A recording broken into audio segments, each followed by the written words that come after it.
Property prices have fallen this year as interest rates rose to their highest level in a decade.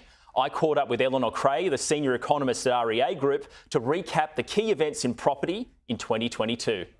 Yes, certainly. It has been very different to last year.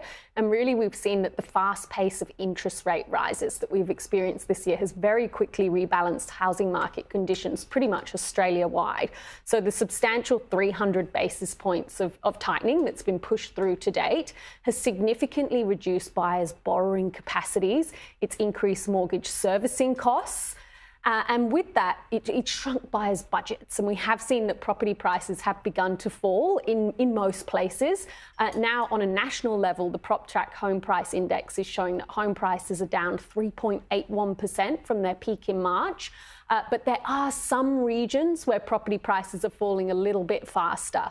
So if we look at, say, Sydney and Melbourne, home prices are falling a little bit more with that fast pace of rate rises, really weighing more on higher value regions.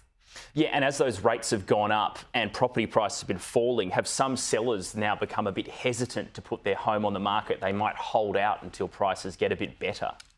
Yeah, we could potentially see that is the case. And don't forget, a lot of people are sitting on substantial home equity accumulated since the pandemic onset, really.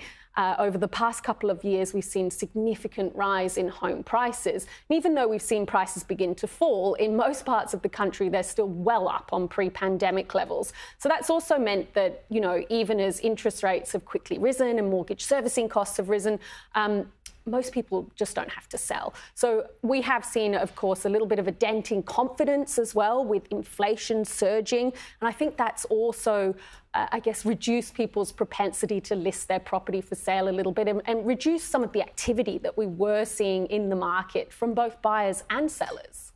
We're filming this in mid-December, so we don't have the full year's property price data, but we can put up a graphic showing annual price rises to the end of November. And what kind of jumps out at me is New South Wales and Victoria have been falling, but there are some other states like South Australia which are on the rise. What's the kind of main reason for that? Yeah, exactly right. So we've seen that actually property prices in South Australia have continued to hit a fresh record high, really month after month. That's both in Adelaide, so the capital city, and regional South Australia. Now, what's going on here is we still have really those trends that we've seen from the onset of the pandemic in terms of the preference shifts towards larger homes, more space, migration trends, and of course the relative affordability advantage that is retained by the Adelaide property market and regional South Australian property market that really continues to help propel property prices in those regions to fresh record highs, even as interest rates have quickly risen. Let's look at the median property values. Sydney, just under $1 million.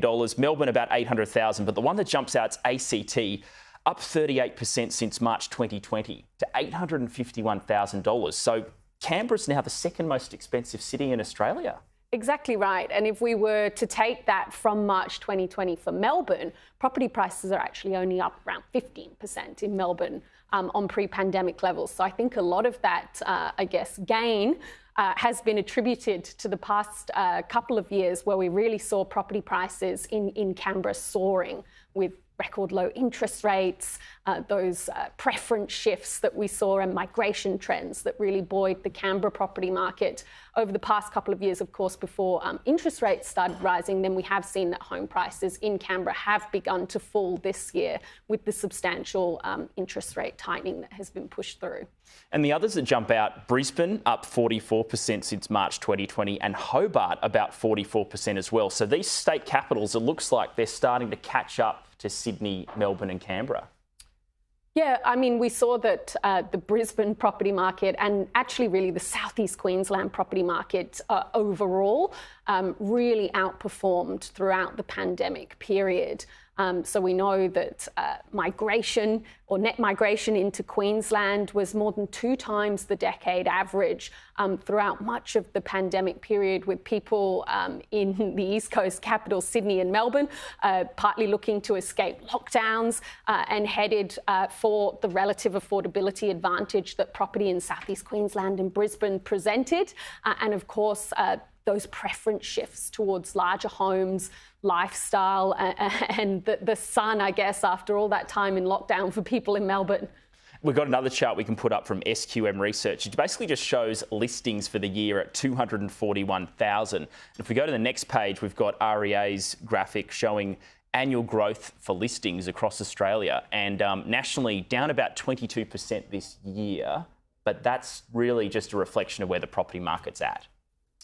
So when we look at listings, we haven't quite seen that seasonal strength in new listings that we would expect throughout spring. We have seen that the dent in consumer confidence that has come with the fast pace of rate rises, with inflation pressures, cost of living pressures, has potentially weighed on vendors' propensity to list. So we haven't quite seen that strength in new listings that we would expect throughout the spring selling season. So it has been a bit of a different picture to previous years. But certainly we did see throughout the first half of this year, we can't forget that the strength in new listings was historically very, very strong, with a lot of people making up for the lost time from last year, time in lockdowns and whatsoever that really potentially held them back from listing their property for sale. So the first half of this year, buyers started out with really a lot more choice, and that has tapered off a little bit as the year has unfolded, and we've seen that, I guess, the picture in the property market has shifted quite substantially with interest rates rising very quickly. Well, Eleanor Creagh, Senior Economist with REA Group, thanks for your time today. Thank you for having me.